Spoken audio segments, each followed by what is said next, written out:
Hei, muistatteko sen Piispalan leirikoulun? Totta kai. Elämäni parhaat 3 koulupäivää.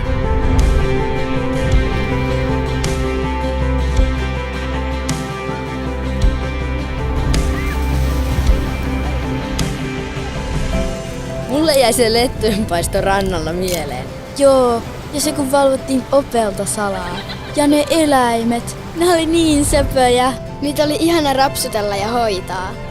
Se kiipeily oli aika jännittävää, mutta tosi siistejä muistoja.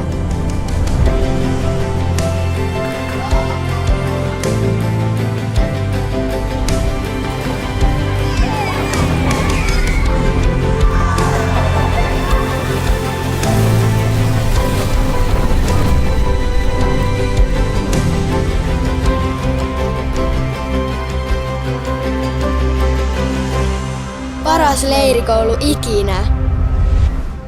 Piispala, tule mukaan seikkailuun.